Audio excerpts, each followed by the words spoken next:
Hello, good evening, and welcome to Sunday Night Breakdown. Daniel Rutledge and Dave Forrester with you to go through all the action. There was barely any action this week in Super League basketball, Dave, just three games. I might No have two action in last pages week. of for the cup final, but apart from that, shouldn't take long. Yeah, Let's yeah. get right to it, shall we? Starting on Thursday night, London Lions, who seem to be playing in every game just about at the moment.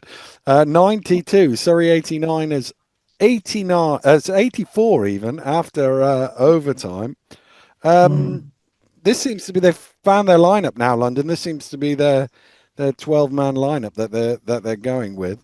There was no Ling for Surrey. Both the Lawrences were out. They had signed RJ Eitel-Rock, who was in for a debut. Both teams led by 5 in the first quarter, 19-19 at the end of the first quarter. In fact, nobody led by more than 6 in the first half. Yeah, London kind of started without any focus. I thought Philip missed, airballed a three. They were missing layups at the rim. They weren't finishing with any certainty. And, that's kind of natural. You got a game on a Thursday, but you got a slightly more impending game on the Sunday. Mm, And players are human, and that is what happens. Um, the whole thing about whether you play a game in the week of a final was always a mm, difficult one. Always a difficult one. Because you're scared about getting hurt.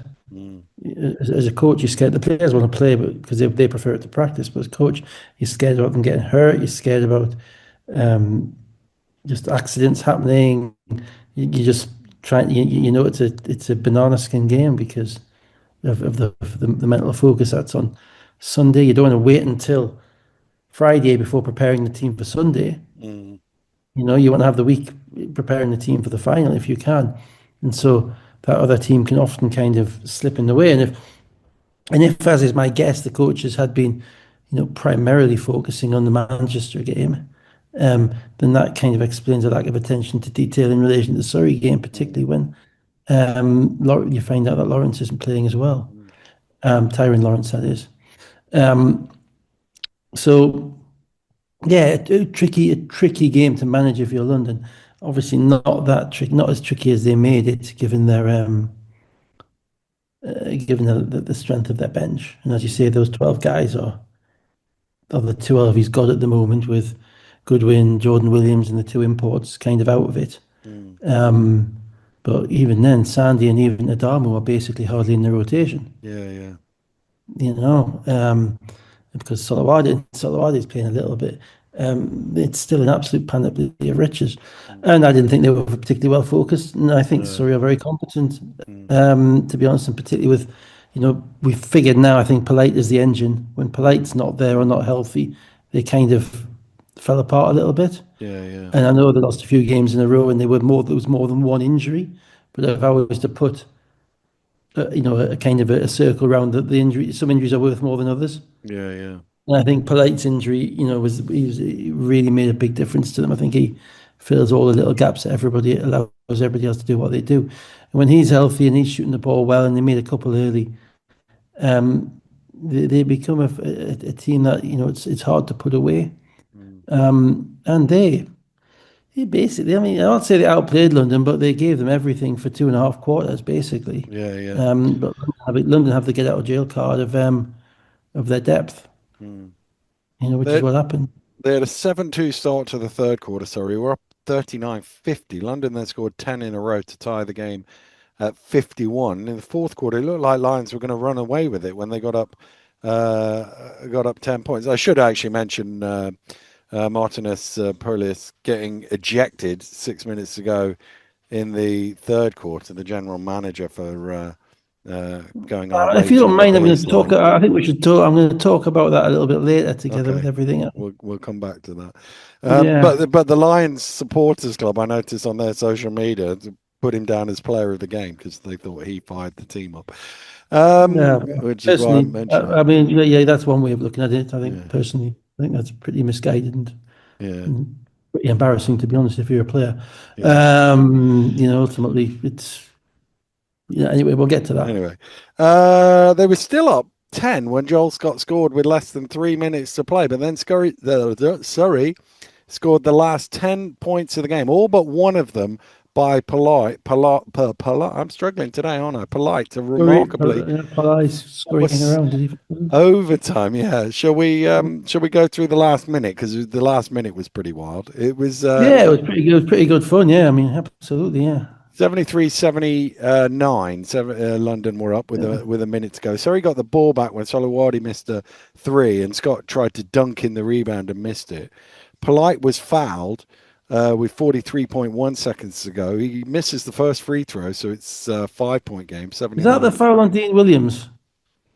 There was a Uh, as he was driving through the lane to the left, where Dean Williams was about 6 feet of clear space no, that's the between him next and. one. I think that's the Is that the next next one. one? All Yeah, right. yeah, yeah. Okay. Right. So Scott then bounces the ball off his own leg, and in trying to keep it in play, throws it straight to Surrey. Polite to the rim is fouled, and this one was the one where it's on Williams, and then he gets a technical for protesting. Well, he never The touched. goal. He was nowhere near him, and the ref's looking through three bodies. He was quite, it was the ultimate kind of. Oh, that's oh, they have screwed up, but I'm not going to accept I've screwed up, so I'm gonna double it up by giving them a technical as well. It was a nonsense. The guy Williams was literally nowhere near him. Mm, And it was imagined contact, and you don't call it imagined contact from the baseline looking through people with 35 seconds to go in the game. mm. Sorry, just Yeah, it is saying it as it is. yeah. Lily made the Yeah, technical free we'll throw. get back to that as well. Polite made both of the foul free throws. So suddenly it's 79-77. Lions come the other way. Obviously, it was 33.4 seconds when they got the ball, so they run as much clock as they can. Scott, at the end of the shot clock, was blocked by Graham. Yeah, Polite then running the other way, blocked by Scott with 2.2 seconds to go, but called a foul. Don't know about you, Dave, but that looked like one of the cleanest blocks of the season from my angle. I don't know what you thought. I thought it was pretty clean. I think the big thing with blocks, Dan. If the defensive player is notably higher Mm, than the offensive player, you know, not kind of reaching up, just getting a fingertip on it, but he was mm, higher and timing it and coming down on the ball. Right, it's difficult to see how that becomes a defensive foul mm, because to get high, you've got to jump up, right? And to jump up, you're generally jumping up vertically. Obviously, mm, if you jump up, you make contact first, and then you hit the ball. Yeah, sideways, going sideways, that's a foul. But Joe Scott was under the basket, mm, and he went up vertical and came down on the ball above the ball. And yeah, I mean, I thought it was a bailout call. mm, I mean, there has been over the years in this league with the varying quality of calls that we get, from my perspective, an over willingness to call clean blocks as fouls. yeah. I think I think there are far more in a game whereby you think, why was that called? And then you think, why wasn't that called? Mm. Yeah, yeah, yeah, And yeah, yeah. I think refs just absolutely kind of have a inbuilt slight bias towards, if there's something happening there, that's a foul. Mm, I think the best refs don't, but we don't always get all the best refs. mm, And on top of that, the problem is that when you are dealing, there is nowhere in this country outside of the SLB, the BBL, whereby you get the degree of athleticism. And there's some BCB teams. I'm not saying that the BCB team's full of 55-year-old guys walking around. It's not. But where you get the degree of size and athleticism, which results in those type of plays being made regularly. mm. So as a ref, you might not see too many of them in a season or two seasons. And this is why, having refs doing European games and having the best ones available makes a difference, because that was, as you say, I didn't think that was a very good call. No. I'm What I not saying would, it wasn't as bad as the Williams one, mate, yeah, because that yeah, was a guess. I can yeah. I can just about get away with that call being made on the basis that I'm bordering on the side, the offensive player. Maybe there's a little bit of side by side on contact, maybe, but I mean, not enough for me. What I will say is, given what Martinez got DQ'd for and what Williams got teed for on the previous play, I thought they were actually a little bit lucky to avoid further punishment, given the reaction from the baseline and from the Well, that sidelines and was on the. the I mean, court as well. again, I'm going to get to that because we're back Yeah, in the Wild West territory, but we'll talk yeah, about yeah, that yeah. later. So anyway, Polite goes to the free throw line, needing to make both to tie the game and force overtime. He misses the first free throw, so therefore he has to miss the second because there's not enough time with 2.2 seconds to go to make one and foul and hope.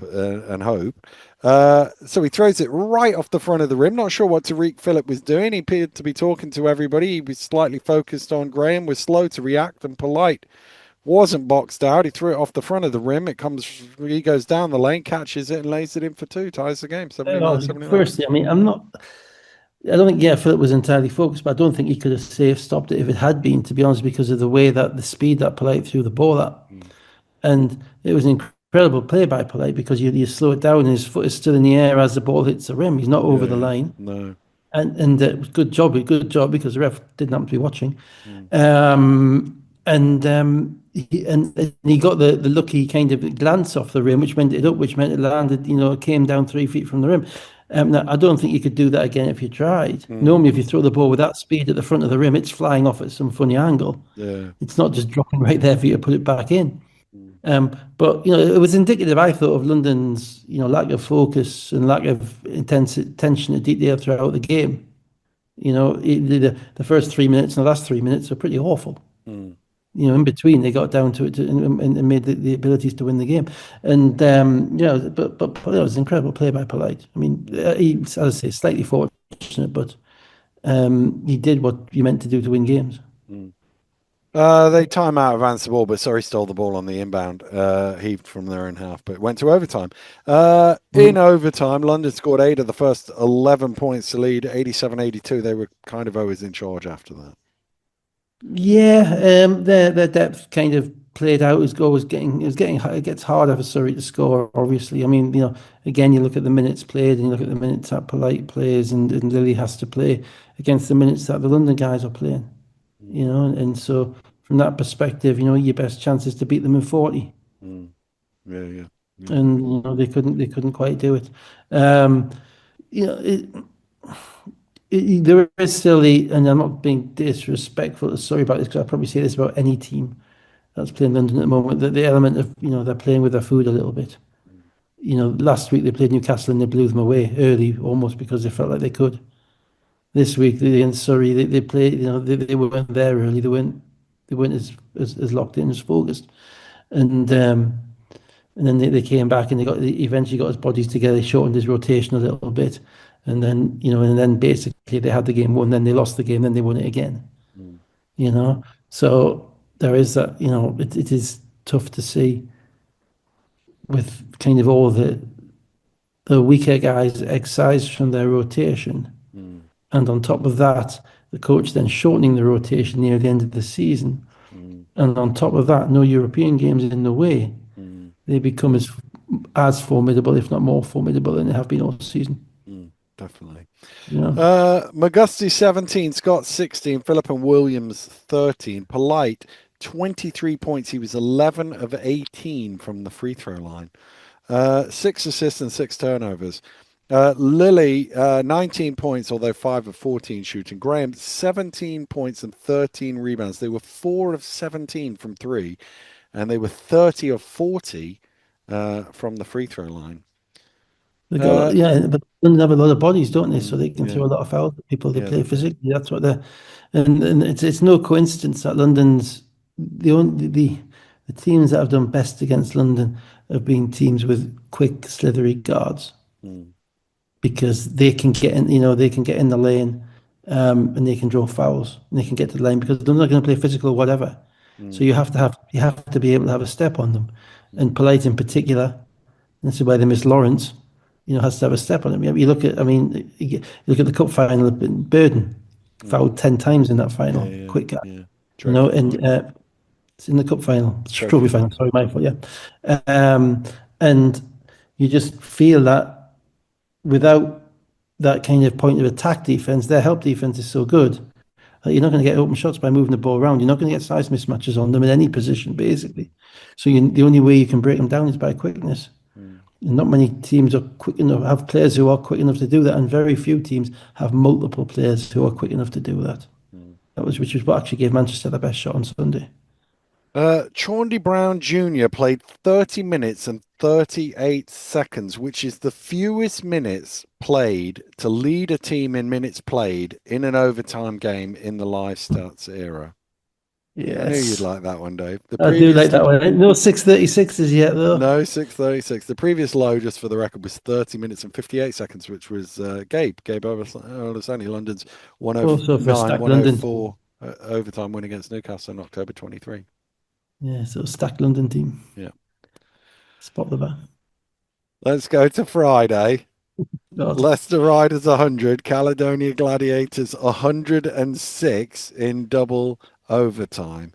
So Battle's been allowed to go sign in Italy. The other two are still missing. Flynn Boardman, Rafe still injured. But just like last week, Leicester started well in this game. Johnson 12 points in the first quarter and Evie 3 on the buzzer of the first quarter. They were up 10, 26-16. Yeah, I mean a couple of things. Obviously for Battle, it's an absolute sickener for the Leicester populace and the Leicester Mm, public, but it might just be the best thing that's ever happened to Raekwon Battle mm, because he gets now 2 months to audition in Italy Serie A. mm, From a career perspective, he's not. He gets the chance now to say to somebody, and it's Italy Serie A is a top six league in Europe. Would you say? mm. Yeah, yeah, yeah, yeah. Yeah, yeah, top six league, which means that you're talking a significant jump. Most of the players who've come from Italy into our league have been Italy Serie B players. I don't Mm, think we've ever had an Italy Serie A American come in. So from his perspective, whilst it's gutting for Leicester's chances, he has a chance to really get onto a trajectory of whereby we say, "Well, this guy played in our league once." yeah, yeah, yeah. You know, um, what it means in the short term is obviously Leicester are just absolutely stuffed for bodies, basically. One injury helps, two injuries hurt, three injury devastates, Yeah, and they're not injuries, four. and he's got four. Yeah, and I don't know if you Um, heard the pre-game interview, but Rob talked about the balance as well in the fact that he's got is it 2 5s or 3 5s and 2 4s and one yeah, he's four. having to play Menzies and Martin. They haven't played together all season. Now suddenly they're on the court together, so Mm, he's having to play zone. And we'll get to this at the end of the game because it was actually the defining factor in the game is that either Nduku or Slimans got a guard of three. mm, And that was ultimately what got Ragsdale going. mm, So there's a real it's not a it's in no way the team that you would define or that you would draw up or that you would want. And to have it happen in the middle of March is is pretty. It's very very difficult because if they were to try to get new guys in, then they've got a very short period of time for it. You're just basically throwing darts at the wall, mm, hoping that something might stick. You'd have no chemistry, no continuity, but you do need another body or two, mm, mm, you know? Against that, the guys they've got are all guys that you would like in your locker room mm, because they play hard and they're up for the challenge. And mm, it's that thing, and basketball in particular is a very weird sport in this way, in that teams who are short-handed often play better and often play in such a way that you think, wow, guys, we're good today. mm. But it doesn't necessarily mean they win. No, no. You know The what I weird thing mean? about it is through this stretch of 4 games they've played so far, they could easily be 3-1, and they could easily be 0-4. Well, there's a real argument that the defense is better Mm, because the defense before the break was not good. mm, For about a month and a half, they were really giving up. They were giving up 100 a game, and it was lots of talent. There was lots of talent. It was up and down, but now when you've got guys who do other things well, who are on the court more, mm, you have to get stops and you have to play hard. Because otherwise you're not going to be in games. So their games have gone from like the hundreds to the 70s. mm, And that's because you lose offensive talent, but you build defensive energy and you build togetherness because mm, everybody's getting a chance to play. And to be honest, Caledonia really disappointed me in this game, if I'm honest. mm, This was they should have been rubbing their hands at the schedule. mm, But we get Leicester twice in a row when they're literally on their knees mm. at their weakest. And they managed to beat them last week, but they gave up 30 in the first quarter. Yeah. And then the same thing happened again. And Spencer Johnson came out again. And Travis Avey came out again. and it was almost like a rinse and repeat.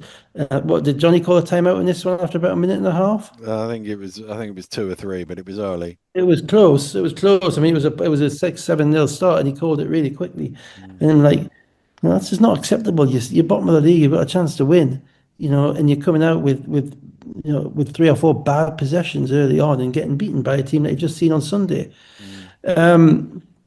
And then, yeah, Leicester just needed to basically scramble to the 40-minute mark in the lead, Yeah, didn't they? yeah, they did. Because I like the defense. They threw some zone in there with Martin and Menzies. Got all sorts of spacing. Johnson, was playing. The best. Apart from the Caledonia players, the best thing that's happened, or the three losing the 3 Americans, is most favoured by Spencer Johnson's agent Yeah, yeah, because he's getting 22 shots a game now, and he's shown he can be a primary scorer. And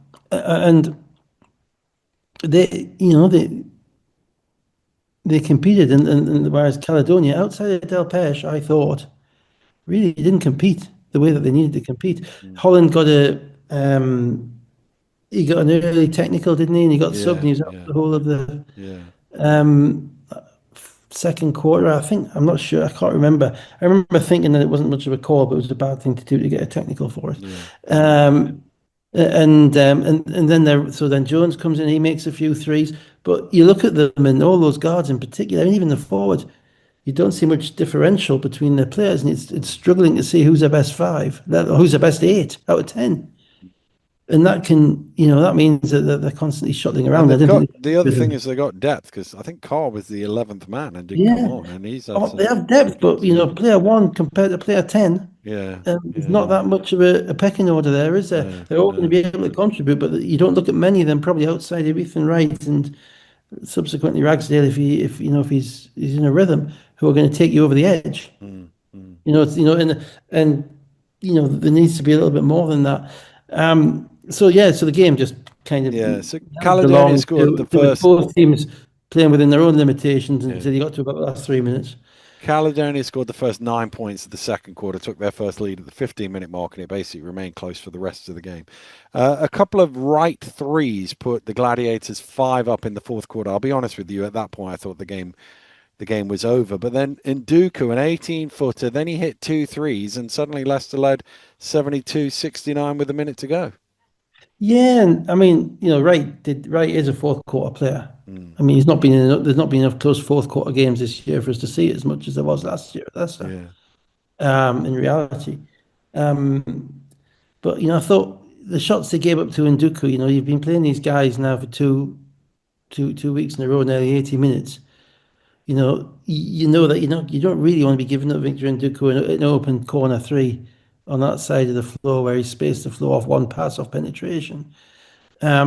The 18-footer you'll give up, but you don't want to be giving up the corner threes. And I didn't see much connectivity with the Caledonia defense. I'm afraid there were people you could try and make them shovel the ball into. If you could, there's no way in the world Johnson should have 32 in that game, Mm, right? Not because he can't play, but because he had 20 odd last week, and he's going to be the primary focus. So mm. somebody should be thinking before the game starts that this is a guy we got to shut down. We're going to win. I don't think they did anything like a good enough job of that. So I was thinking Leicester were going to crawl over the line. Yeah. Spielman to the rim, blocked by Martin. Leicester with the rebound. Brian fouls with 35.5 seconds left, but they're not over the limit, so it's a Leicester sideline ball. Leicester run the clock. Evie to the rim, foul by Brian. 13.8 seconds to go. He misses That the was second. Yeah, go on. sorry, just on that play. That play did my brain popped out of my head because Brian comes up and sets a really good almost a double, a hard hedge on Evie. Yeah, and they've got him kind of trapped in the corner on the left side, and Evie's the guy you want the ball out of the hands of. Basically, at that point, it's a 13 seconds to go. It's a one possession game. You need to stop. Brian leaves the double, leaves whoever is guarding Evie on the top side of him, which means Evie's got a free left hand drive. Brian turns around and runs back to his own man in the middle. Evie just sees a line right in front of him. It's almost like a runway saying, "Here you go, there's the rim." straight to the rim. By the time Brian turns around again, it's too late. Mm, He challenges the shot, but he blocks him. He knocks him down. He knocks him down with a blocking foul. And that you can't lead. What are you doing? Are you hedging and recovering? If you're recovering, you've got to recover backwards so you can see the ball. So your chest is in front of Evie, and you've got to make Evie give the ball to somebody else. mm, And they didn't do any of that. And it was yeah. just defense gets me. Uh, he missed the first, made the second, so it's Mm. 73-69 with 13.8 seconds to go. Timeout, advanced the ball. Smart play by Ragsdale. He saw Suleiman overplaying the three-point line, dove to the basket for a layup, Yeah, 73-71, 12.4. and this is lineup. This is all lineup constructed because look at the lineup they've got. They haven't got a big on the court at this point. Spielman is the five. Spielman, Malcolm, Holland, Wright, and Ragsdale. Yeah, so five shooting threats basically. Okay, because that means that because of the limited bodies that Rob has available, that means that either Suleiman or Nduku has to guard either Wright or Ragsdale. Mm, Because Evie and Johnson can guard two of them, but somebody's got to guard the third one. mm, They can guard Holland and Wright, but someone's got to guard Ragsdale.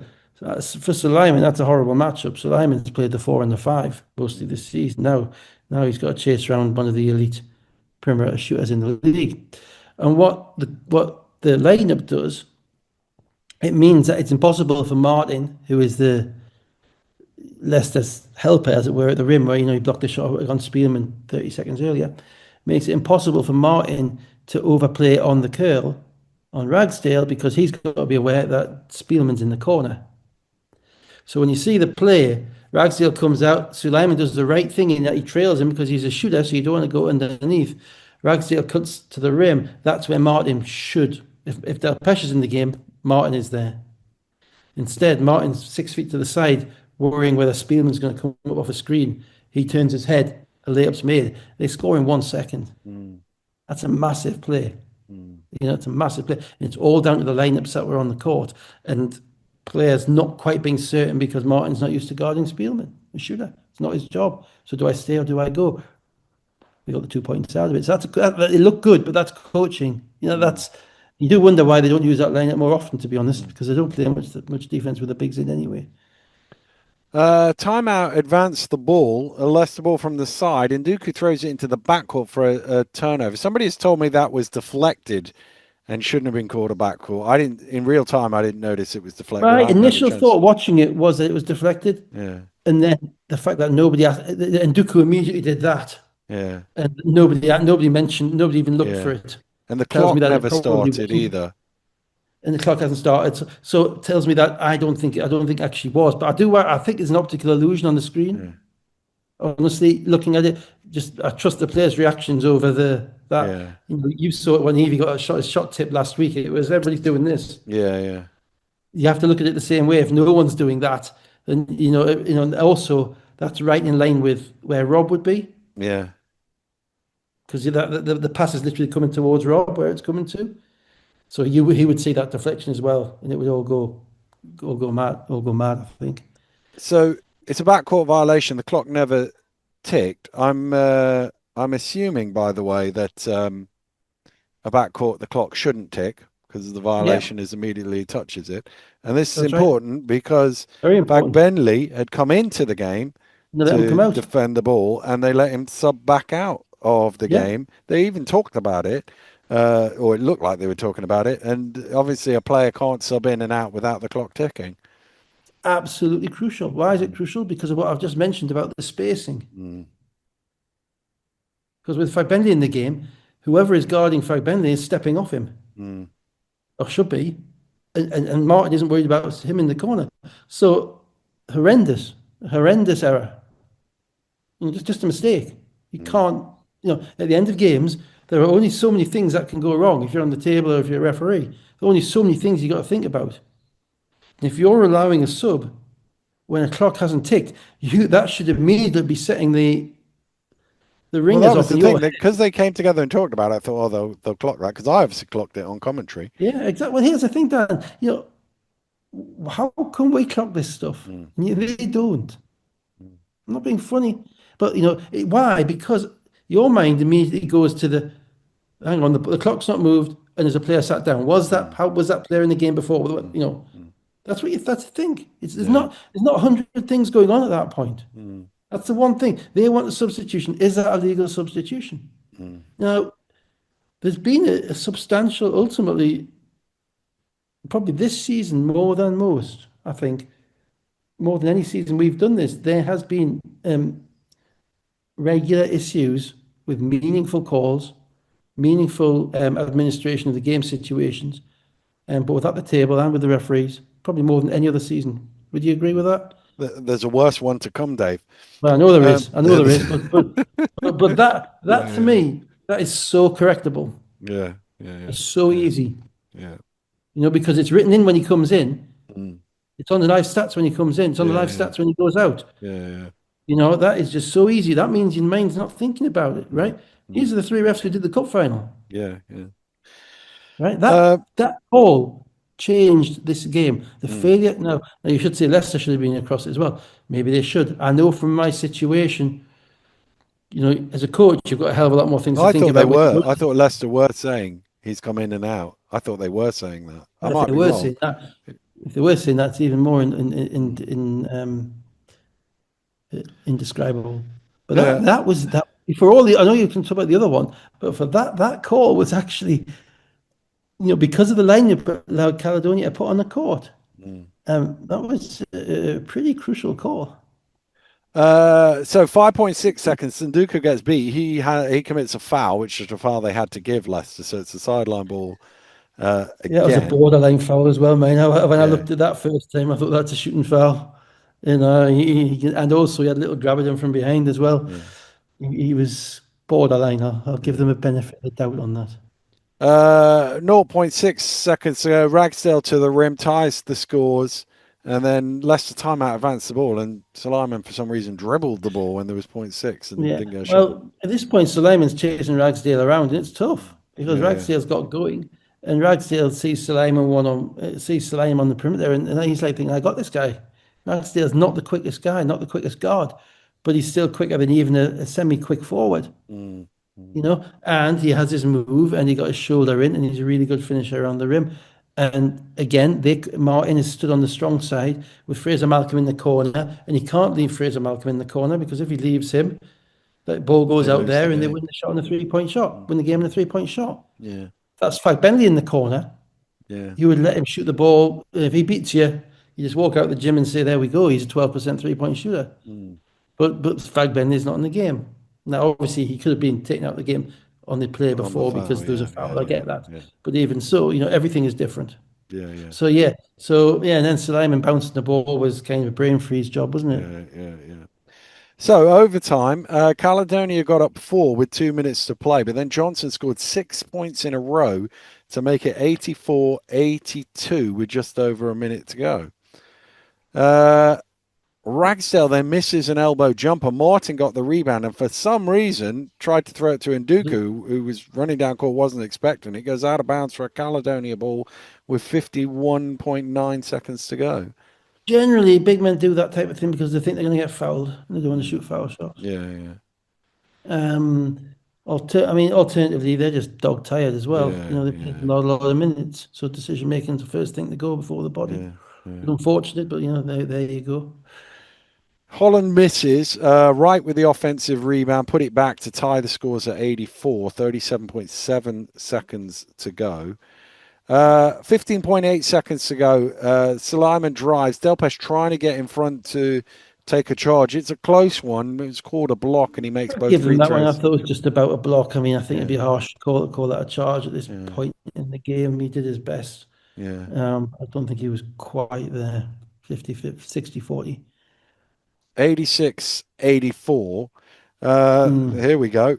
Other end of the floor, Wright loses the ball. Johnson comes up with it. There's an absolute melee, all sorts of things going on. In the end, I'll get to the end and then we'll discuss before that. Yeah. 4.4 seconds left. There's a foul called on Spencer Johnson and then a technical foul on Rob Paternostro, not Pablo. I should clear up. I did say on Yeah, I think commentary we it should might give have been Pablo a Pablo, break but on that one. it Yeah, was definitely Rob that got the technical foul. I know it Um, was. I knew it was Rob because if it had been Pablo, Pablo would have got throttled. the I've been an assistant in that situation, believe me. um, I but anyway, I go back didn't to think Son. I didn't think it was a foul on Johnson. If anything, I thought Johnson might have got fouled in the melee, but I definitely didn't think it was a foul on Johnson. Let's deal with that bit first. What did you think? Well, it was a very bad camera angle because it was right in the corner. Yeah. We didn't have a big fine angle. I think I saw what the ref thought he saw, which was basically right losing the ball. Johnson gets the ball. Johnson kind of holds onto the basketball, almost like "Oh, I've got to do something with it, without making a decision as to what he was going to do with it. Everybody else on the Leicester team is obviously still basically playing defense because they're Mm, expecting the steal. So they're not, and they haven't got lots of guards who are used to coming back to the basketball to get it. So Johnson's kind of stuck in the corner without the ball. Wright, as we know, has this ability to make plays at the end of games, mm, just do wild stuff. Just it'll be a silly block in transition or a steal or something. He get the offensive rebound 30 seconds beforehand as well. And so he doesn't quit on the play, and he basically wrenches the ball out of um, Johnson's hands. Now, whether it was a foul or not, I couldn't say because he couldn't see mm, it. mm, What then happens is the ball is about to be picked up by Wright, possibly, maybe he gets two hands on it, but you would struggle to say he was in control of it. And Johnson kind of leans into him. I think possibly losing his balance as opposed to anything else. And I think that's the foul that was called, which was, probably a little bit unnecessary. But again, I think that's what the ref saw. Whether that's, sufficient to make that call at that point in the game, whether a no call would be more appropriate, mm. I don't know. But the angle wasn't. I'm Arsene Wenger in this one, Yeah. insofar as, Yeah. really, there wasn't a good angle on the telly, and you were probably looking down across it a Yeah, I little was bit down the line to it. down So the line. the technical bit that we're going to get to is that's an offensive foul. If it's a foul on Johnson, it's an offensive foul because Unless Caledonia, Wright has the ball in two hands, and I yeah, don't think he did. he didn't. Yeah, Caledonia he's never defending. established possession, and it's one of those things where people think, oh, loose ball, so therefore it's no control, but that isn't the case. It's if a shot goes up, it's a no Lose, control lose on a control. rebound. On a loose ball, it's not the team in control. The team who have possession of the ball, i.e., Leicester, because it was Spencer Johnson, are in Still have it. possession of the ball until such time as Caledonia are in possession of The the ball. ball. And the easiest way to think about it, I mean, yeah, the shot clock wasn't on at this stage, but if the shot clock had been on at that stage, it would not have reset That's because right. Caledonia never had control of the ball. Therefore, it's still Leicester's possession. So if it had been a That's right. sideline ball, which is because the ball was out of bounds as the foul was called, if it had been a Yeah. sideline ball to Leicester, it wouldn't have reset their 8 seconds. So therefore, Yeah. it's an offensive foul, and it shouldn't have been two shots. And I've had that Well, that's it. confirmed, by the way. Oh, that's fine. That's it. The only thing that Mm, was in my head was, did Wright have two hands on the ball mm, at the point when Johnson minorly mm, bumped him? But the point being, the bigger point being, is you didn't really think that was considered, did you? You didn't ever get the impression that anybody mm. thought about that. And that's No, the same play that we had with Cole Long in Newcastle against Cheshire yeah. earlier on in the season. The person who In the last confirmed it to me said that happened for Cole Long against Cheshire earlier this season, and it was raised then, so yeah. people should have been aware of it. Well, yeah, these are professional games, and of course we'll get around to no IRS in a minute, and no ability for coaches to challenge calls in a minute, and Yeah. and how pathetic that is. But ultimately, I don't, I will allow, in my mind, if referees make calls which are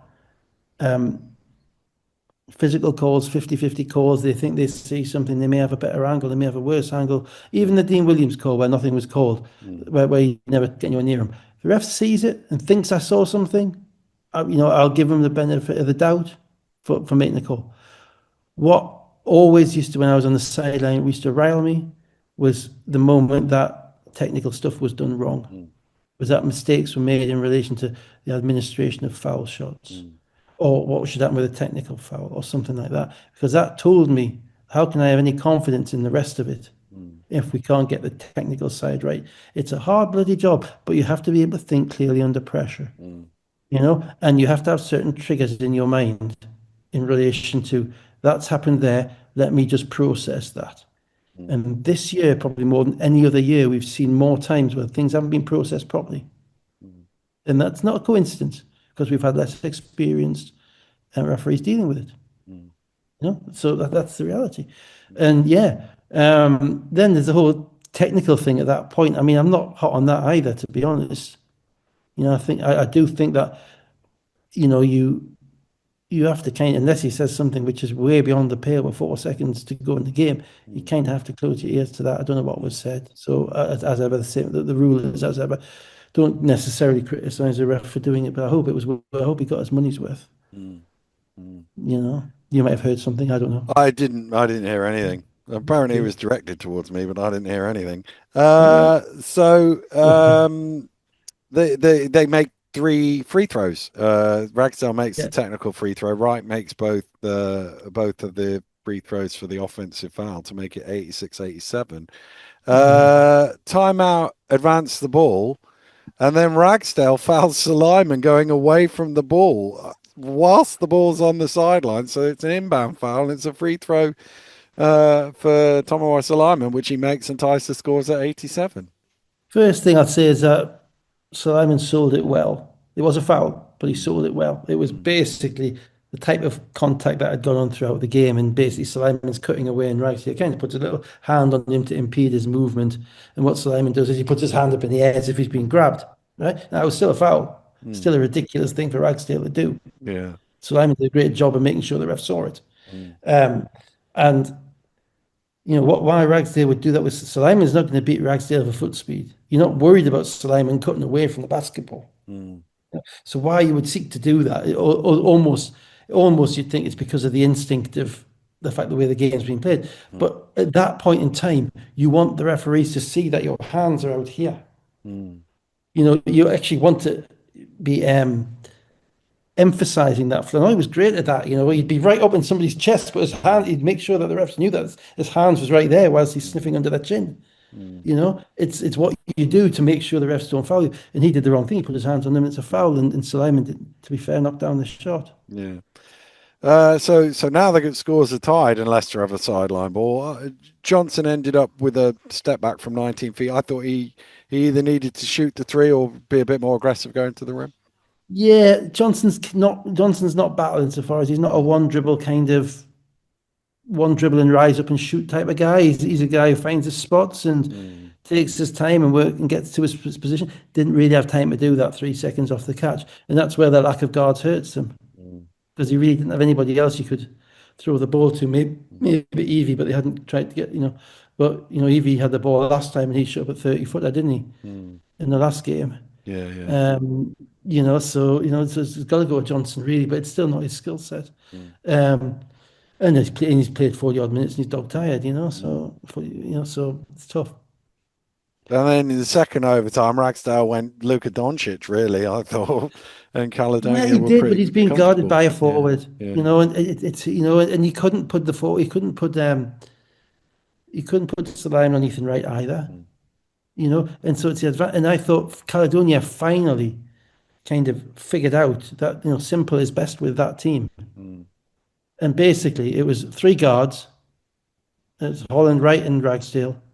A big centre, Delpesh, who played very well, he who did would play well, actually. Yeah. set a screen and dunk it, and dunk the boy. Finished a couple of times on Martin as well, but set a screen and Malcolm.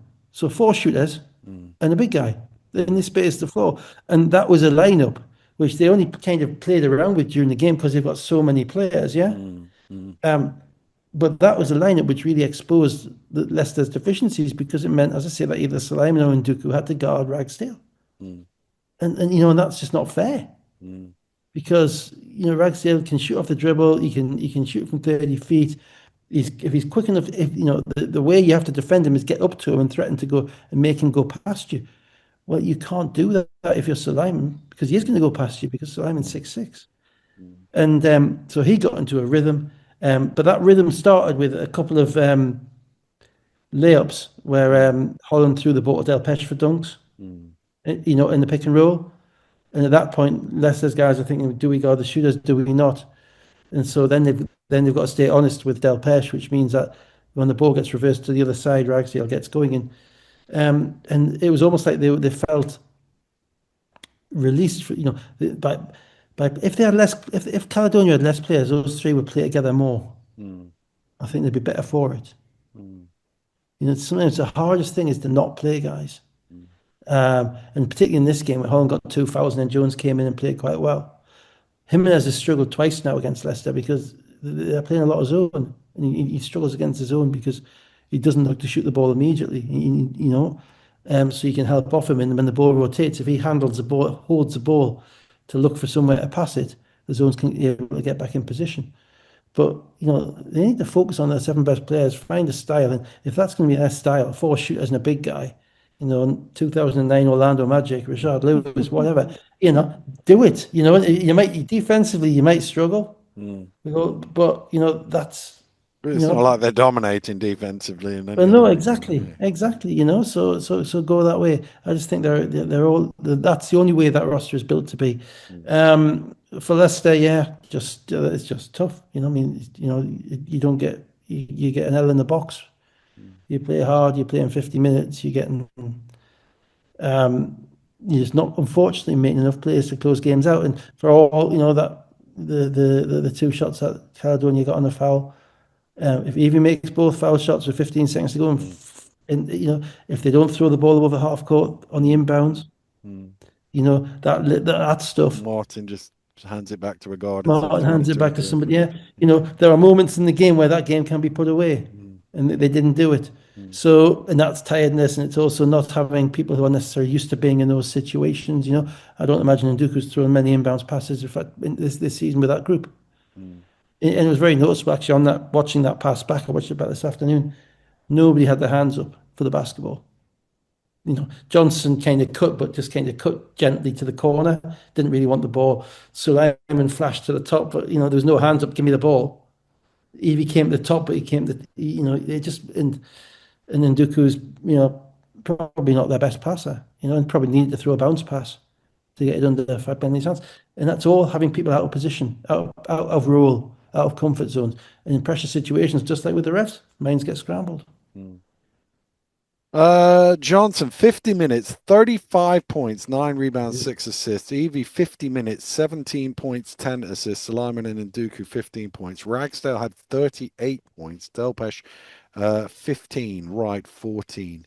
Travis Evie and Spencer Johnson become the first teammates in the live stats era to play 50 minutes in a 2 overtime game. The only time it's happened where two teammates have registered 50 minutes in a game before was in a 4 overtime game. And Wow. also, hey, Yeah. what Sorry, was there's a BCB game I was at this season with Newcastle and Milton Keynes, which went to about 3 overtimes, where I yeah. think three of the Newcastle guys played more than 50 minutes, and Mm, four of mm. them. Yeah. It's also the fifth time in the live stat era that opposing players have both gone for 35 plus in the same game. Last time was Nick Timberlake and Seneca Knight, who both had 37 points in January 25. Surprised it hasn't happened more often. Yeah, it feels like it was one of them. It feels like it should. Philip asked me the question. I thought, well, it probably happens a lot, but it's only 5 times. Mm. Right, let's go to Sunday, Cup final day at the AO Arena in Manchester. We'll quickly touch on the women's game. Sheffield Hatters 91, Manchester Basketball 71, despite some huge foul issues for Manchester with Boa Wudu and Bratka both on 3 fouls in the first half. Manchester hung about on Sheffield's coattails for the first half, got away from them in the second half. Sheffield comfortable in the end. Gale had 20.7 assists, was the MVP. Mullins 15, Harrison 12, East 23, Abawudu 16. She's a gamer, by the way, with the Yeah, age of she is, but 17. She I can just play. get the impression that Sheffield are they're a little bit London-esque. They are too deep in the potentially in Gale have the best player, Mm. Yeah. or have the best point guard, or the most certain point guard. And I caught most of the third quarter, bits of the fourth quarter. Mm. And I didn't see much jeopardy in the game at that point. No, no, there It just wasn't. felt like there was just Yeah, Sheffield, to be fair, they've won a lot of games this year already, but they're winning games comfortably and they're scoring a lot of Mm, points. mm, That's a very difficult thing to deal with in women's basketball. mm, If you're getting a team that's scoring 90 to 100 points a game, because the game is naturally a little bit slower than the men's game because it takes longer from get to end to end. It's a little bit more precise, I think I would probably say. If you're getting to 90 or 95, then you're dominating, and mm, they've been doing it regularly, and that's 2 out of 2 for them. yep. Sweep is on for them, and the sweep is on for the London Lions as well. They beat Manchester Basketball 83-74. Here's the stat for you, Dave. London with the same starting five for the fourth game in a row. They had 23 different starting lineups in 28 games this season, but they've stuck with the same group for four games That in a just row. tells you that for the last four games, the last 4 games they've been ready for this final, haven't they? Mm, He's been yeah, sorting his yeah, rotation out. Not had a yeah. rotational season. They just had basically bodies that they're thrown in, and whatever. And now it's the business end of the season. Okay, well now this is the way we're going to play, so players can get used to a rotation. Mm. It's a nice problem to have. You've got that ability to do that. Uh, Um, Cleary was out for Manchester. Kane Henry did play a bit, but then got injured in the game, so he was by halftime back in his civvies. Manchester as well. I forget the number. I think it was their eighth. That starting lineup has started for the eighth time this season, which is their most consistent starting lineup, and I think it was they've done it the same lineup for the last 5 games as well. Points hard to come by early on. Neither team shot the ball well. Manchester with a 10-0 run around the first quarter break to lead 26-11. Johnson doing the damage. well, again, shifty guards. What was I saying about quick guards Yeah, against yeah, yeah. London? Someone who can create their own shot. That's where their weakness is, and Johnson is probably the prime protagonist in the league, of his ability to get to the rim and to play one on one. And because London switch, he had mismatches. Mm, He had guys he could look at and score. But I thought the game was London's rebounding. mm, Sorry, Manchester's rebounding. The first half, they were able to take care of the glass, mm, hold London to one shot. That's why London couldn't score mm, because they're not a tremendous offensive team. They have tremendous offensive talent, but they are relentless, and they do get open threes, and they do get offensive rebounds, and they do beat you in a multitude of ways. Well, Manchester, I thought Nicholson was exceptional in the first mm, half. mm, They took away London's second shots, and that allowed them to get out in transition a little bit as well. I thought Nicholson, to be fair, I thought Nicholson's third foul, which I thought was an awful call, was a back screen that he set, which seemed to me he just stood there. It was one of those ones where kind of the ref sees the reaction afterwards, but not sees the screen because the offensive player is coming at speed in transition, so it was a back screen in transition. I thought that really changed the game because he had to sit down then, and I thought it became easier for London to. London are going to make threes in bunches eventually, but Manchester's zone and Manchester's defense and their ability to hold them to one shot, was what made that run. And mm, once he was gone, and they became a little bit more offensively erratic with Ossaboy in, and obviously Jones hadn't really got going.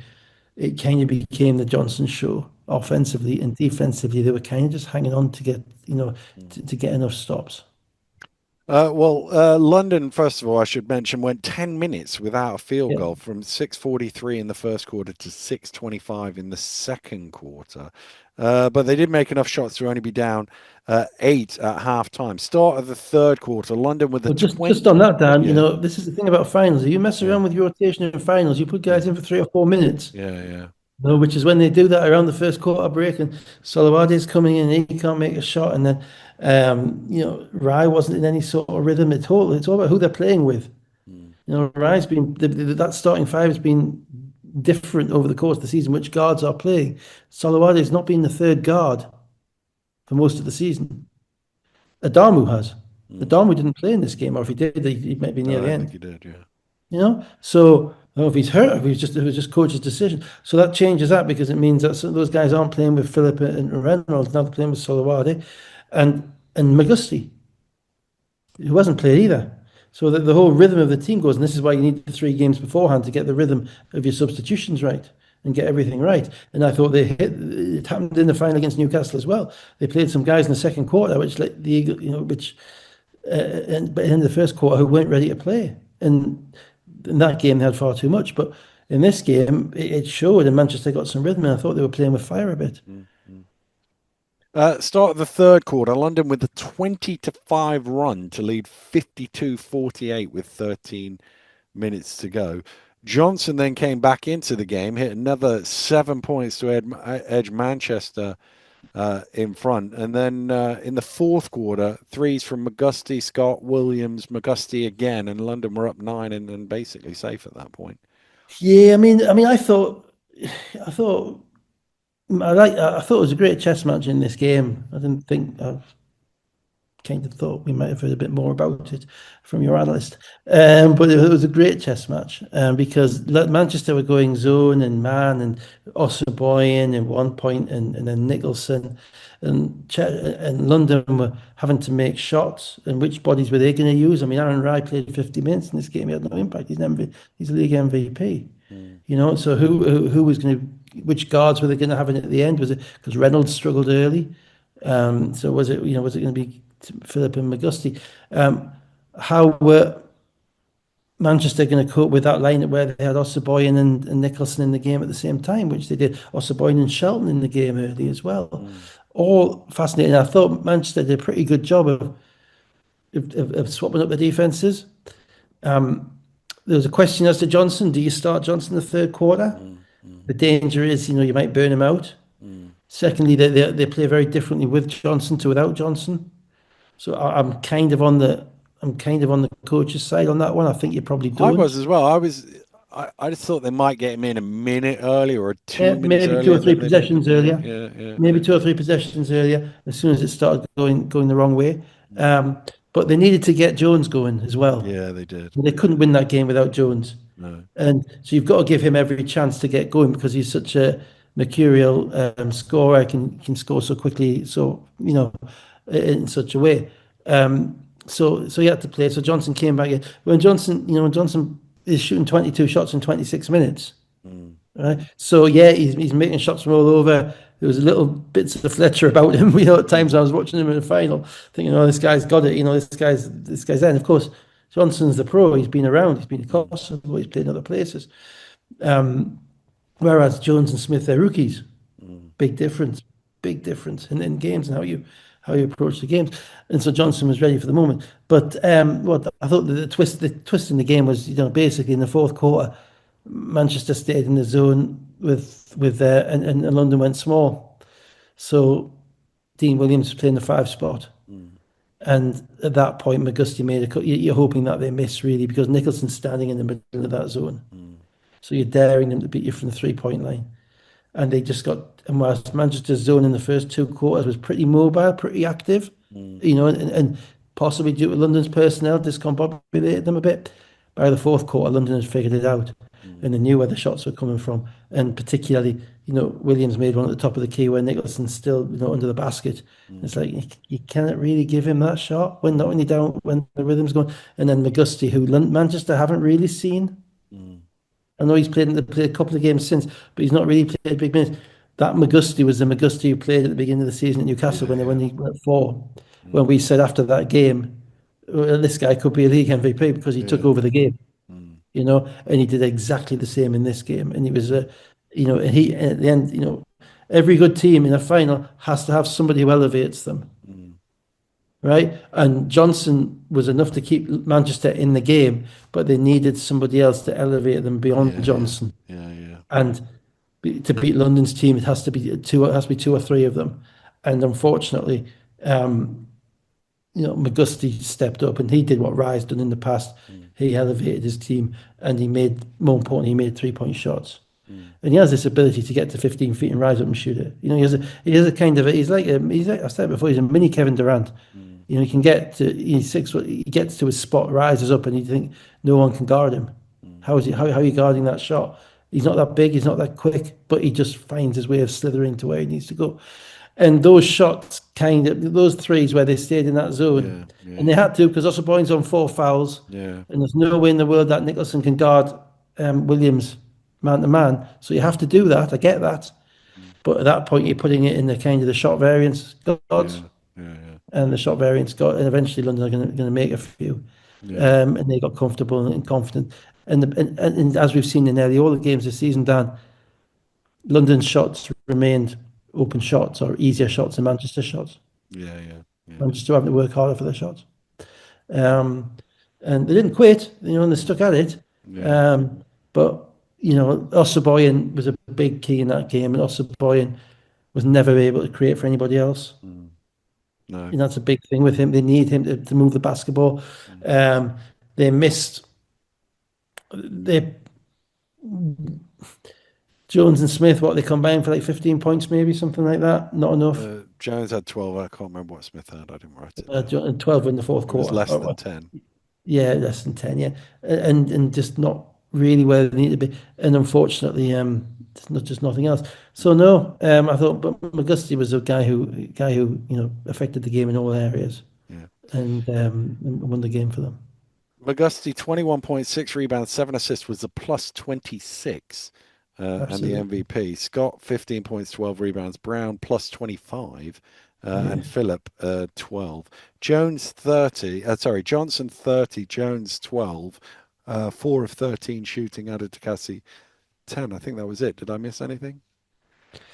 Oh, wait, there was the little Yes. incident at the end, wasn't there? As London Oh, were I, dribbling it out in the last few seconds. And then McGusty walks over in front of the bench and starts giving Ossaboyan some back, presumably, for whatever he said from the previous meeting. He's given a technical foul. Ossaboyan puts leg over the board like he's going to come over, but sort of stops like he didn't know if the game was over or whatever. Duke Shelton, he didn't stop. He jumped over the board and comes flying out. Jones then shoves McGusty. Phillips steps into the chest of Jones. Youngblood, who's not the first assistant, by the way, is the first on from the London end of the floor. Then the bench is all clear, apart from young Demi Babalola, who stayed where he was supposed to be. Well done, young man. that's because he's a kid who's been playing the kids in the youth system, who's been Yeah, told what the rules are and yeah, hasn't yeah, forgotten all the yeah, yeah. pros. Uh, in the main, the support staff that were coming on were calming it down. But the reality is the general managers, the non-first assistant, the S&C guy, the everybody else, the injured players, none of these people are allowed to step on court, and they have no business being on court. So basically, we then got 5 minutes of trying to work it all out. And everybody who was on the bench, except Babalola, rightly so, was DQ'd from the game. McGusty got a technical. Jones Every got an player, unsportsman. Every player, correct. They should have DQ'd the non-first assistants as well. absolutely, I suspect absolutely. because there was only 7.8 seconds to go, they just wanted to get the game over. But Yeah, I expect but I wouldn't take any more effort. I yeah. suspect they didn't know the rules. Well, I'm sorry, Dan. I mean, yeah, you can't say, oh, well, who's come off the bench? All of them. But what about all the coaches? And not think about the coaches. yeah, yeah, The yeah, rule is there. It was the first thing I thought of. yeah, Again, think clearly under pressure. yeah, You can disqualify everybody. It doesn't take much to say, and all you lot need to go as well. yeah, yeah, yeah, And we'll get to this in a moment. yeah. I thought well, Just did we just, clarify just, the rule? Did we clarify the rule? Did no, I I didn't. say No, no? sorry, go So on. the rule is the only people in a fight situation or a situation that could be a fight, which this falls under, Yeah, the only people who can leave the bench area are the coach and the first assistant, yeah. and they can only do so in order to calm things. If they elevate it, they get tossed as well. Anybody else, that's assistant coach, that's players, that's S&C Field. guy, team manager, anybody else who's listed as a registered person cannot leave the bench area. Otherwise, they are disqualified. But here's the thing, Dan. Right, from my perspective, and I'll just deal with this and we'll deal with this in a general point in a moment because there was a bit of a rant coming, I'm afraid. But to start with, McGusty went down. McGusty showed the same amount of class that Ossaboyan showed the week before, Yeah. right? Right, and Ossaboyan the week before talking to the bench, all this stuff. That was after the game had ended. Mm, McGusty, unfortunately for the game, with the mm, 7 seconds to go when he was doing it, both classless, ultimately individuals in relation to the way they acted mm, at that point, right? You don't need to do that, right? You can be bigger than that. You can be better than that, right? I understand why he did it. mm. because of what happened the week before. Mm, Right, and the week before was exactly what McGusty did, exactly what Osserboin did the week before. mm, And of course, what happened in relation to what happened the week before, Dan? Nothing. mm, What was addressed about it? Nothing. mm, What's been done about the arguments in the lineup, the handshake lineup? Nothing. What discipline's been taken? Nothing. Nothing? Silence. You know, the Wild West, it's the You've Dust just Village mute. view. You just went on mute there, Dave. Did No, I? you're all right. You're back now. You're back now. Oh, You're am I back back now. now? Sorry. Yeah. Sorry. The dust in the Wild West villages. Mm, Yeah? That's what it is. Nothing. Nothing's been done about it. So players say, oh, that's all right then. mm, So Augusti's going to have his say. Right? Now, you're more generous towards Osserboyan than I think I am, insofar mm, as just deciding that he's going to step over the mm. advertising code. And I don't think that was to give him a firm handshake and say, well done. But as you But he say, didn't come running. He he stopped. didn't come He running. No, he he didn't did come running, to be stop. Whereas fair. No, Shelton he didn't was come running. running all the way out there, Obviously, giving it, Shelton, giving it, yeah, giving it. well-known, the Agitator. instigator in chief, Yeah, yeah, yeah, yeah, right. yeah. So he's involved, right. And then, to be fair, Jones pushes McGusty from behind, and I'm not particularly sour on Jones for doing that Mm, either, because ultimately he pushed him. He didn't punch him or anything like that. He was just mm, kind of, yeah, get out, we'll get away from my guy. You mm, know, I get the pride that comes into it. It's not a question of winning or losing. It's a question of you don't do that with my guy. And I'm quite sure that if there'd been a London player in the vicinity of Osserboyan last week, mm, when Osserboyan did that, one of the London players would have done exactly the same with Osserboyan, mm, mm, right? So I don't have much time for Osserboyan. I don't have much what he did last week. I don't have much time for McGusty what he did this week. Don't particularly have a problem with Jones what he did. It was a unsportsmanlike foul. Fine, deal with it. No one got hurt.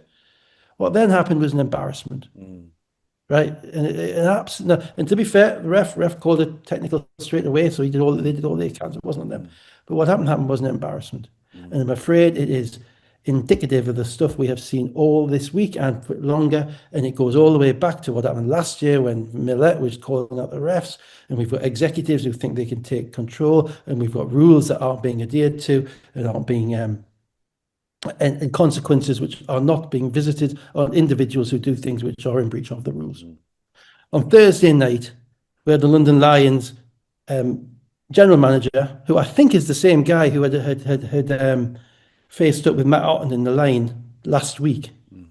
I think it's the same guy Yeah, it looking at is. him, right? So he's already caused one problem because he was the one who caused the problem in that line when Otten and Sabonis were there, right? He managed to get himself thrown out of the game for basically being on the court, right? You also have the London Lions GM, not GM, CEO, who's there next to him, who also at one point, I know Lenz, I've spoken to Lenz, not much, but I've spoken to him, nice guy, um, has a lot to do with London still being in the league, is clearly committed to it, but ended up on the court in the game, Mm, 1 foot on the court. That cannot be acceptable. Now, it's just as unacceptable as it was what Millet said last year about the referees, about executives doing or saying what they think they can do. That is not your job, right? Can you imagine if that happened in the NBA, what Silva would do to people, mm, right? Just it cannot happen, right? So that happened, and credit to Bob on Thursday night, he threw the general manager out, mm, right? Um, we have rules I think we have rules in relation to how many people are allowed on team benches. mm, They seem to be utterly ignored. And therefore we have these entourages of people nowadays, sitting on benches. And London in particular, but they're not the only team because they've got so many bodies there. That's ignored. Nothing is done about that. We then move to Friday night when we have the incident that we talk about with the two foul shots where the ref gets it. We've got the three refs who are doing the cup finally make basically a pretty clear mistake in a 1-2 foul shots with 4 seconds to go. Okay? Now, how long have we been talking about IRS? mm. Forever. Yeah, yeah. Right? I How think long have since we been we talking about started doing coaches' this. Yeah, challenges? yeah, Forever. yeah. It happens in EuroLeague. It happens in the NBA. We have the technology. There is no excuse Mm, other than lethargy, lack of commitment to improving things at an administrative, at a um, Super League level, above the owners who are squabbling with each other and jumping on the court and complaining about the refs. Who is there above that who's actually going to sort this mess out? Mm. Why is it not happening? Now, there is no proper basis for not having IRS. None. There isn't, or coaches' challenges or anything. It happens everywhere else. It happens in all the other sports. And we are so far behind and allowing the same things to happen again and again. Now, that brings us to the discipline, because what happened yesterday would not have happened if the discipline had been sorted from last week.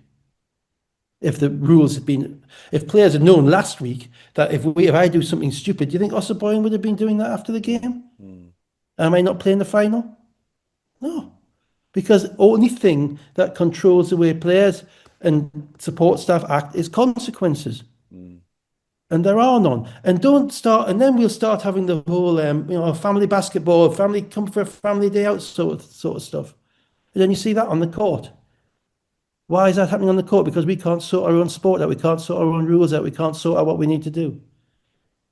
In the meantime, whilst this is all going on, and I'm not letting, on a Super League level, where one of those referees in that final is not a level 4 qualified referee.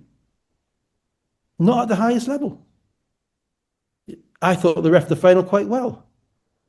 But I can't contemplate why we wouldn't have the highest qualified referees refereeing a game like that. I can't understand the logic that's being used. I just don't get it. And when you throw all of this together, what you get is what happened. You get a lawless environment where the Lions general manager can basically start a ruckus in a late line on 10 days ago, can get thrown out of a game for coming onto the court 3 days ago, and can be in the middle of the court with the game still being played in a final. And I'm not just picking on him, because as you say, Rob Youngblood was there. And you watch the video, he's calming them down to start with, but he goes back for a bite afterwards. Well, to be fair, somebody threw the ball at Youngblood, so I didn't see that. yeah, right? Somebody threw. Okay, well, we're through the ball. Right? That's why people aren't meant to be on the court, Dan. Mm. Because the more people are on the court, the more chance there is of it kicking off. Mm. The more of a spectacle it becomes. That's the whole point of the rule. And yet, because there are no consequences, we get that. Mm. And I've never been a tremendous fan of runners-up teams having to line up in the line and get their medals. It was always just about the worst thing that could be, and you didn't want to be there. But that's the way we do it. That's the way the FA Cup final's been done. The runners-up go and get their medals. That is our way, whether we like it or not, right? And to be left in a situation, I absolutely understand why the Manchester players didn't come back, and it's probably better for everybody that they didn't, right? But to be left in a situation like that, and let's not forget that, from London's perspective, this is a neutral final, and all the way through the game, you've got the public announcer and leading the cheers for Manchester, getting the crowd to shout Manchester, Manchester, in a neutral final. I mean, how does that happen? What level of governance, what level of thought is going into this stuff? Because it's all these things that are put together which end up like that. And I get, and we have the same mentality we've always had. The league is the same mentality. Let's brush it under the carpet. Let's pretend nothing ever happened. We're a family sport, la, la, la. We're not. We're a serious competitive sport played by very proud athletes who are desperate to succeed in their careers. That's what we are. And that means, and it's a physical sport, and it's played by large, athletic, aggressive men. And that's what we all want it to be. Well, if you don't legislate for it properly, that gets out of control. And then we get afterwards, Cameron McGusty is interviewed and no one's allowed to ask him, oh, what happened at the end there? As if nothing's happened. This is a football, if we want the smoke, we want everybody to think about how good our sport is. We got to take the rough with the smooth. You can't just pretend something hasn't happened. And we did. It was, they're a great team, blah, blah, they're a great coach, all that stuff. Hang on, we just had half the team's thrown out of the game at the end of the game. You think that Sky Sports Football wouldn't be talking about that? And I get why you don't. And I get that, initially the thought is accentuate the positive, but sport isn't all about that stuff. Because if we don't acknowledge the negative, nothing will change. Mm. And we've been acknowledging the negative for years on here, sadly, miserably, and at times becoming remarkably. But this is just it's just a slippery slope of Yeah, nonsense, yeah, right? And I don't like having to say this. And I would, and I always the best thing about finals was winning, and the second best thing was getting the trophy. But the third best thing, from my perspective, was going up to the team that you had beaten, saying, "Well done," mm, genuinely. mm, There's a degree of, there's a degree of top doggedness. You want to be one up on them, but there's always a degree of respect as well. And when they beat us, I would hope that we were the same. mm, Okay, you take it on the chin and you move on because ultimately the sport is bigger than Cameron McGusty or Gabe Osaboyan or the London Lions general manager. Everybody in the gym has a responsibility to ensure that the sport is demonstrated at its best. And that includes a public address announcer who's shouting, who's bringing up sport for one of the teams in a neutral final. Right? That includes the people who appoint referees who will have to be the very best of the best. And that includes the coaches and the general managers who have a responsibility to the game. mm, And that is not to run on the court with 7 seconds to go in a game and create that. mm, And the problem is everybody gets so lost, and it started last year. The disease started last year with the Sheffield stuff in relation to Millet's comments in relation to referees, and they're biased by this. Everybody gets so close to the woods that they cannot see the trees. Which is this sport is bigger, this game is bigger than any one of us, than any one of you. And whether you think you've got a bad call with 5 minutes to go in the third quarter of a game against Surrey and you're a general manager, that does not give you the right to come on the court and then be celebrated for it by your fans. That's Bush League. It's rubbish. It's not a serious sport, to quote Logan Roy. This is not a serious sport. And it's unfair on the people who take it seriously, who do their best, time it after time after time.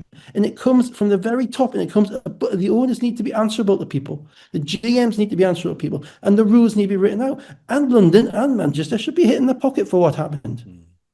Because if this is a serious sport, that's what would happen. mm, And ultimately, a message needs to be sent. And my frustration, Dan, is that there is no one there to send that message. And it is just going to be, again, because why would we find people when we've got no money anyway? Well, we have got money now. London have got a £4 or £5 million deficit every year. There is money there. But that's always been the question in the past. Let's just push it under the carpet. Why would you find anybody? We were just taking money out of the sport. No, there needs to be sanctions. And if this sport wants to be, this league, sorry, not the sport, if this league wants to be taken seriously, then it needs a root and branch reform of its regulation and its discipline.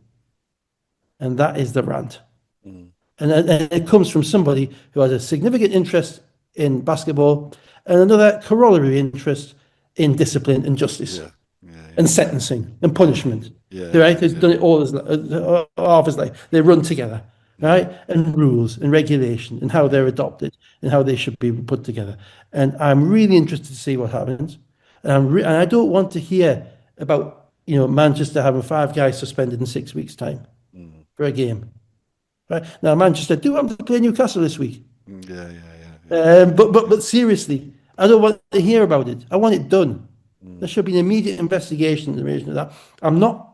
I don't think going over the top. I think it's a build-up of everything that's happened. yeah, yeah. But ultimately, everybody on those benches knows those rules, and yet the only person who Well, doesn't stick to those rules is an 18-year-old kid. yeah, yeah, yeah. The only person who sticks to those rules is an 18-year-old kid, and the rest of them are so busy, and the people who should be keeping, everybody knows it's college basketball 101. You have a guy who's paid, who's there to do it. If the minute there's a fight on the court, there's a guy standing there preventing people coming on the Yeah, court. yeah, yeah, That's the job of the assistant. yeah, yeah. That's it. And the So refs have if to you've get it got right, two and the refs have to assistants, throw yeah, everybody out yeah. as well. If Sorry, you've got Rand. two, Okay. if Be you've the got be the be the no, no, no, reason for no, my no, guide, no, right? no. Come on. There's there. You've set it out perfectly, Dave. There's two assistants on both of those teams at least. All right. So assistant number one and a Yeah. coach can run on the court and sort that out. Assistant number two needs to stop everybody else from running on the court and sorting that out. And again, it goes back to I forget which game it was, the Sheffield game, where Yeah. actually the Surrey players never, was it Surrey, whoever it was, never ran on at the other end because it happened at the Sheffield end, so they were closer to it, and it happened down by the baseline, so they could get past assistant number two if he was standing there to prevent them. But that to me is the job uh, of of the other coaches in a fight situation is to stop it escalating by stopping it at source, to stop people running out onto court rather than running out and joining in. Because if you charge out there, what you're doing is you're leading the charge, and therefore everybody comes with But you. by definition, you're escalating. You're Yeah, not yeah, de-escalating. You don't need everybody 20 people. goes. The whole point is you don't need 20 people to de-escalate three. No, no, no. This is something Donald Trump is kind of learning at the moment. Well, Um, because the other thing is that would have been easily dealt with by the referees right there. As you say, yeah, the technical foul was called immediately, and yeah, they would have, once they'd stopped once they got in between Philip and Jones, they would have yeah. called an unsportsmanlike on Jones. It would have been his fifth foul. He'd go out of the game, and we carry on and we get to the end and do handshakes if we want to, or not do handshakes if we And of want to. course, if you have IRS, the refs can look at that and just and see, Yeah, yeah, figure out who yeah. who Well, they don't have that. didn't. To be honest with you, they didn't need it for that one because everybody gets DQ'd. To be Well, they did fair, that. I I mean, to be didn't. fair, I thought Philip could have. Was Philip on the court at the time? Philip stepped towards. I thought It Philip went could have chest to gone. chest. Yeah, I thought Philip could have gone. I thought because he was on the court at the time. You don't want to leave some of your four players. Yeah, I get that. The yeah. point being, they may not have needed it for that, but there will be times that they do. There were definitely 100%. I'm not. I not can watch this. arguing. I can watch this at home. I can rewind it immediately and find and Yeah, work out what's happened. And yeah, those yeah, poor refs can't. yeah. Can't. It's a Yeah, nonsense. and this. Yeah. But again, it goes to your point. I just mentioned it, but nothing happened to Nick Kern Jr. No, for being disqualified for running onto the court during a fight situation. no, Well, nothing publicly happened, so I'm assuming nothing happened. no. And what that says, if you paid attention to it earlier in the season, and maybe it's just me and you paying attention and nobody else has paid attention, but what that says is you can run onto the court in a fight situation because Believe me, all Dan. that'll happen is, The players have WhatsApps. yeah, yeah. The players know exactly what they can get away with. All that happens is you're out for that game. And if Yeah, it's near the end of the game, it doesn't matter. Who yeah, cares? And, yeah, in this situation, they wander off to the corridor for 8 seconds and then come back in and celebrate the winning the final. So yeah, I mean, it was really disappointing. I'll be honest with you. It was one of them where I was kind of disappointed that Manchester didn't come back out. I understand why and whether it was their decision or whether the league decided it's not worth the risk. Just leave them out there and not worry about it. I don't know. But it didn't look great. And, I've done, I don't know, 60, 70 finals, probably if you count all the women's finals and that as well. mm, Um, that was really disappointing as a fan of the sport, as an advocate for the sport, to have a showpiece game like that finish like that. And what was a great game and was a physical game and played hard and whatever. And I get people get mad and lose it. And like you say, I understand why Jones. I wish he hadn't have done it, but I understand why Jones uh, pushed McGusty, and I actually understand why McGusty was chatting his chat as well. I sort of get yeah. it, but if we could have just left it at that, nobody comes running on, and technical, unsportsmanlike, finish the game, happy days. That would have been okay, and I could have lived with that. But instead, we've got this. But like you, it's sort of like I feel like you can't. There needs to be some sort of Dad, there you can needs to have be some right. sort of punishment Yeah. Well, because you can have it's not rivalry great.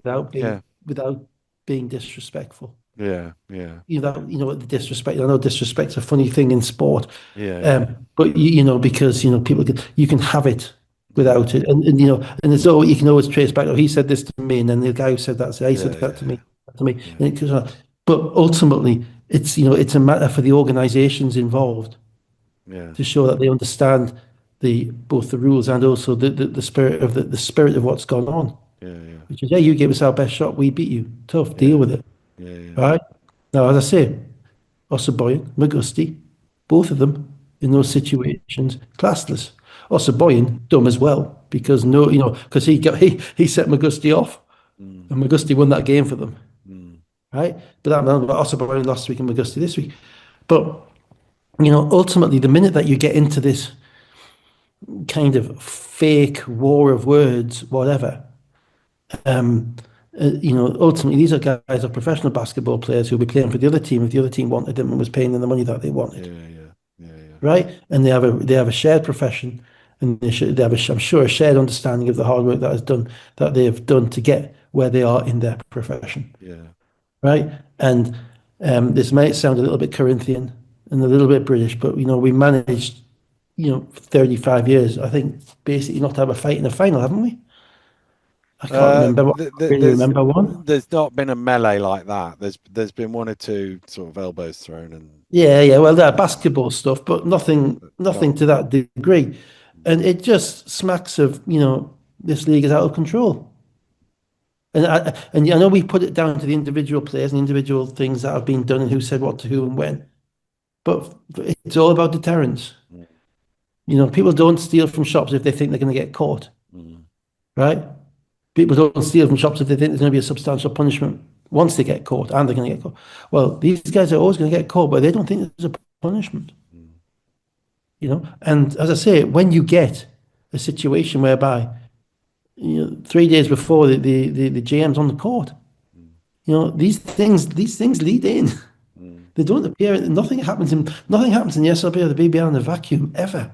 There's Mm. always a lead in. There's always a moment to go back, and they need to get a hold of their discipline, and they need to get a hold of their policies immediately, because that was an awful, awful look of what was a pretty good basketball game. Yeah, yeah, With some talented players going at and I each would other. say a good event because I got to sit and watch the women's game front row, and I enjoyed the event, the bongo cams, the big.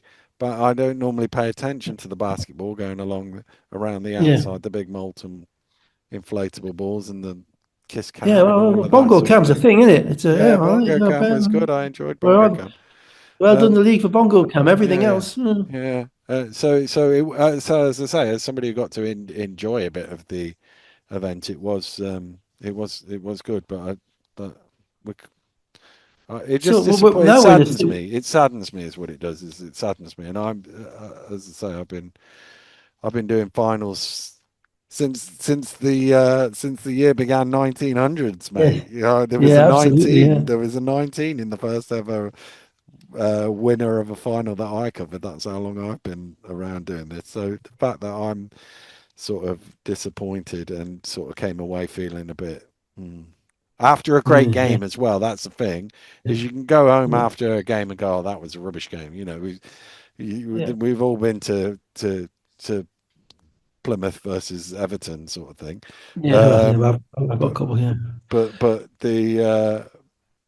you come away and you go, "Oh, that's sport, isn't it?" Sometimes the other team whacks you in the Yeah. final, but that just it was just disappointing. I think is It was just disappointing, but it was foreseeable, and so much in mm, our league is foreseeable, which because we foresee it. yeah, No, without being, egotistical, we foresee it, and we mm, talk about it, and then nothing happens. And now they've got to decide what they're going to do, because they've got a pivot. The pivot now is, are we going to build this into some form of, blood rivalry? Lakers, Celtics, whatever, all of that stuff, which will obviously dissipate within about 2 months' time when no one cares anymore. But even so, yeah, um, are we going to celebrate this kind of this nonsense, or are we going to strike down on it and say no, it's not going to happen? yeah, Social media could be either way, couldn't it? yeah, yeah, You could get clicks from this. yeah. Um, or what are you going to actually do? You're going to do what I want them to do, which is just to enforce the bloody rules. Well, my thing is, if you if you celebrate it, and I get, look, we laughed and joked a few weeks ago about, oh, it's spiced up the final, blah blah blah blah blah. But the problem is, if you elevate it, where does it stop? Yeah. Where No, I does it agree. stop? I agree. Yeah, I agree. And as I say, the needs we see new people in the. I mean, you and me have been down for decades and donkey's years, so we're by definition long in the tooth and all of this stuff. Mm, But the people who become involved in our sport to try and better it, and they are there to try and better it, I think, on the whole, um, it becomes all encompassing. mm, It is an addictive thing to run a team, to be part of a team, to have a position. You're trying to better your profession. You're trying.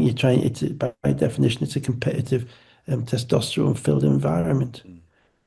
which is why there needs to be rules, which is why it needs to be governed, so everybody understands the basis upon which they have to act.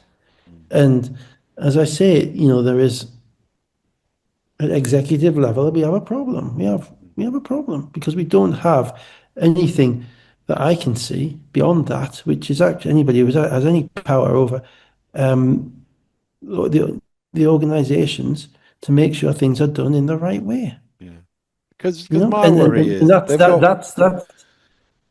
got and one that's more that's game going to to be the play. failing of the league.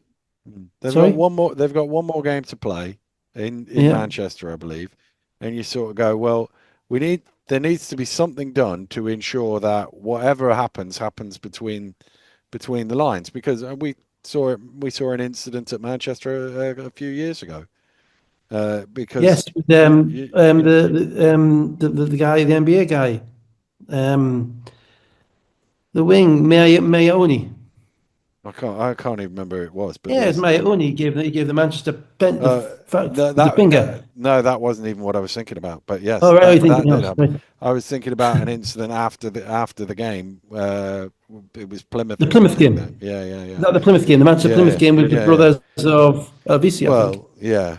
I don't know. Yeah, Did we one of ever them. Well, find something like out that. That was. exactly who it was? Yeah, well, wasn't it? But there were fans on the court. Yeah, and the There problem were fans on is, the court. Yeah. yeah, the What's the problem difference is, between a fan on the court and a GM on the court, Dan? yeah. Well, the problem is that things Can't can punish a escalate. GM. Yeah, things can escalate.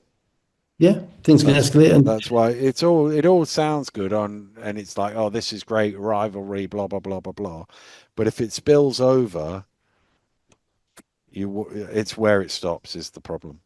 That's politically it ain't great. Let's be blunt. yeah. Politically we're still in a dire situation with GB and Mm, SLB and all this type of stuff.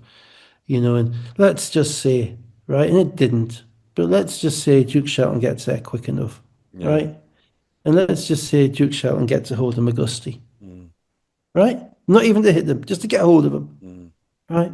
And let's just say the first guy from London is, I don't know, whoever it is, comes out to defend his guy and gets a hold of Duke Shelton. mm, And let's just say that two of those guys go towards the scorer's table because, well, they're not far away from and bump into it.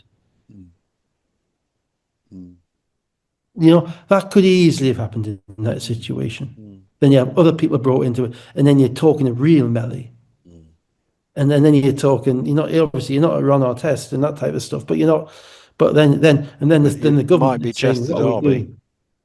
Yeah. And the government is saying, what are we doing funding this sport? What Mm, are we doing? What's this sport doing? Why should these guys have any sort of license? They can't even manage their own sport. They can't even run it. It's all linked up. And it just defeats me the ability at times to just shoot ourselves in both feet in every which way. Um, and then, as I said, do we sweep it under the carpet or do we talk about it? I think they need to talk about it, and someone needs to send a firm message. And if it has to be the chairman of the league, that's the chairman of the league, who's basically so far just been wheeled out to pronounce blandishments in relation to ongoing negotiations.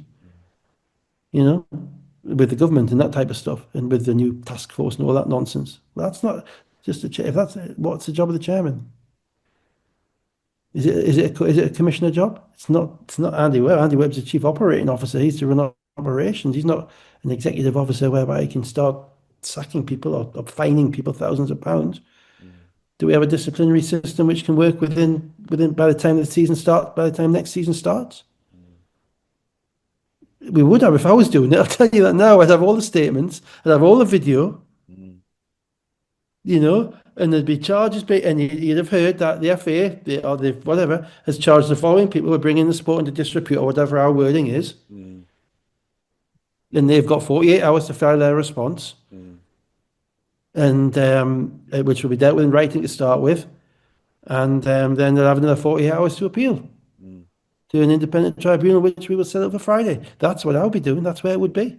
mm, And there are disincentives built in for appealing against costs and all sorts of stuff. mm, It's not beyond the wit of God. The Premier League does it. mm, Sport does it. It's just because we don't care enough about the product to do it.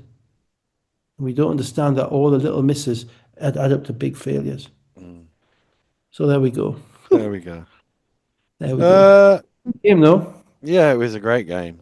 It was a great game, to be fair. It was a great game.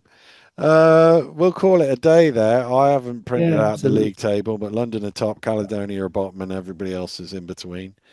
Yeah. I feel a Yeah. bit depressed after all that, Dave. I'm sorry, Dan, Should but have that's stopped fine. after the scores. As we know, this podcast was not put together to be a running vessel of positivity. I don't think we would be Yeah. being true Should we to put our that? listeners. Should we put that on our bios? Not a running vessel of Positivity. positivity.